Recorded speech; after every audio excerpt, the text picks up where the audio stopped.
পারবে, তাহলে কথা বলতে পারবা। যদি আমি আল্লাহর ফায়সালা হয়, ওই সন্তান দুনিয়াতে হায়াতের জীবন পাবে ঠিক, কিন্তু কথা বলতে পারবে না, মরণ পর্যন্ত বোবা থাকবা। মানে আল্লাহ পাক রব্বুল আলামিন বুঝাইতে চাই, বান্দা কথা বলার যোগ্যতা শিক্ষাটা আল্লাহ বাবুল বয়ান, এটা আমি আল্লাহ তাআলা শিক্ষা দিলাম। সুবহানাল্লাহ বলেন। আল্লাহ বলে বুলাদ, এটা তোমার নিজের দ্বারা হবে না। এই জন্য আল্লাহ বলে বান্দা অন্ধ হয়ে দুনিয়াতে জন্মগ্রহণ করবা নাকি চোখ ভালো থাকবে? ও বান্দা তোমার মাথার ব্রেন কেমন হবে, এটা আমি আল্লাহ তাআলার ফায়সালা। অনেক সময় দেখবেন মা বাবাই বলে আমার ব্রেন ভালো, বাবা তোমার ব্রেন ভালো, সন্তানটাও ব্রেনওয়ালা হবে। কিন্তু দেখা যায় ভালো ব্রেনওয়ালা ডাক্তারের পরিবারে একটা পাগল সন্তান জন্ম হয়ে আছে না নাই? আল্লাহ তাআলা বুঝাইতে চায়, ও স্বামী গো, এ তুমি ডাক্তার, তোমার ব্রেন ভালো, এ তোমার বউ ডাক্তার, তোমার বিবির ব্রেন ভালো, এই জন্য সন্তানটা ভালো হবে এটা কনফার্ম করবা না। কারণ সন্তানের ব্রেন ভালো হবে নাকি পাগল হয়ে দুনিয়াতে জন্মগ্রহণ করবে, আল্লাহ তাআলা বলে বলা এটা দুনিয়ার কারো ফায়সালা হবে না। জুড়ে বলেন ফায়সালা কার? হয়নি এমন কথা হয় না? ডাক্তার নাও ডাক্তার, বাবাও ডাক্তার, পাগল কি ডাক্তার হিসাবে কথা কই? পাগল ডাক্তার হিসাবে ডাক্তার মানুষ কি ব্রেন সুন্দর, কিন্তু সন্তান একটা হইছে আদা পাগল। তাহলে আল্লাহ বলেন দুনিয়াতে তুমি হায়াতের জীবনে যাইবা, মানে হায়াতে পাইবা, জন্মগ্রহণ করবা, ওই সময় তোমার মাতার ব্রেন ভালো থাকবে নাকি খারাপ থাকবে, ফায়সালা তোমার মা বাবার হবে, তোমারও হবে না। এই ফায়সালা কে করবে? আল্লাহ। জোরে বলেন কে? আমার ভাইরা, আল্লাহ পাক রব্বুল আলামিন বলে বান্দা দুনিয়াতে হায়াতের জীবন পাইবা নাকি মার পেটের ভিতর থেকে আবার দুনিয়াতে কবরে চলে যাইবা, এটাও আমি আল্লাহ তাআলার ফায়সালা। ও নবীর উম্মতগণ, অনেক সময় দেখবেন মায়ের দাত্রী বলে ডেলিভারি ব্যথা শুরু হওয়ার পর দাত্রীকে খবর দেওয়া হয়, দাত্রী আইসা ভালো করে পর্যবেক্ষণ করিয়া দাত্রী ডাক দেয়া বলেন, ওই বিবির স্বামী কই? স্বামী আসার পরে ডাক দেয়া বলেন, ও স্বামী রে, এ তোমার সন্তানকে যদি চাও, তোমার বিবিকে যদি চাও, টেনশন না করিয়া তাড়াতাড়ি তুমি হাসপাতাল নিয়ে দৌড়াও। এবার সন্তানকে বাঁচাবার জন্য, বিবিকে বাঁচাবার জন্য মা কি বলে, সন্তানকে হাসপাতাল নিয়ে যাওয়া হয় বিবিকে। ডাক্তার যখন অপারেশন থিয়েটারে নিয়ে যায়, অপারেশন থিয়েটারে নিয়ে যাওয়ার সময় বলে সাইন দেও, ওই সময় বলেন স্বামী এ আপনার সন্তান চান নাকি বউ চান, যে কোন একজনকে বাঁচাইতে পারবো? ওই সময় অধিকাংশ স্বামী বলে আমি আমার বউ চাই, বউ বাঁচতে সন্তান পাওয়ার আশা আছে।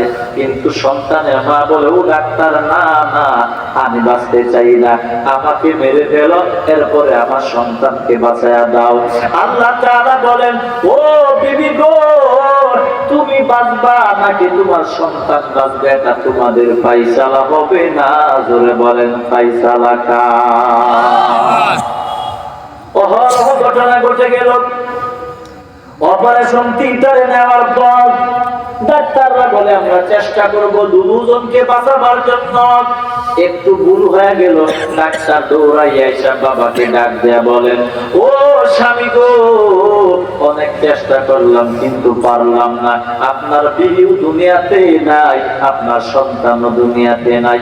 আল্লাহ তাআলা বলে বান্দা আমি আল্লাহ তাআলাকে চিনার মতো চিনো, আমি আল্লাহ তাআলাকে মন দিয়া বুঝার মতো বুঝো। আমি আল্লাহ কে, আমি আল্লাহ তোমারে কেন বানাইলাম? ও বান্দা এটা কেমন হইছে জানো? এই জিনিসটা কেন হইল জানো? এটা আমি আল্লাহ তাআলার ফায়সালা। আল্লাহ তাআলা বলে, ও আজরাইল কই, মালাকুল মউত তাড়াতাড়ি যাও, ওই সন্তানটাকে আমি আল্লাহ দুনিয়াতে হায়াতের জীবন দিব না। ওই সন্তানটা মায়ের পেটের ভিতর থেকে দুনিয়াতে যাওয়ার ফায়সালা হয় নাই, ওই সন্তানটা দুনিয়াতে যাবে না, ওই সন্তানটা মায়ের পেটের ভিতর থেকে আবার কবরে চলে আসবে। এই জন্য আমি আল্লাহ সন্তানকে মায়ের পেটের ভিতরে মরণ দিয়া আমি আল্লাহ মা সন্তান একসঙ্গে আমি আল্লাহ কবরে ডাক মারলাম। এটা আমি আল্লাহর ফায়সালা। এই জন্য আল্লাহ তাআলা বলে, বান্দা দুনিয়াতে মায়ের পেটের ভিতর থেকে দুনিয়াতে জন্মগ্রহণ করবা নাকি মায়ের পেটের ভিতর থেকে আবার কবরে চলিয়া যাইবা, এটা তোমাদের ফায়সালা হবে না। জোরে বলেন ফায়সালা কার? একটু ঠান্ডা মাথায় বুঝেন, জীবন তো যাবে, এমনিও যাবে, অন্যও যাবে। নামাজ যারা পড়ে না ওদের জীবনও তো যায়, যারা নামাজ পড়ে না ওরাও তো কবরে গেছে, আছে না নাই?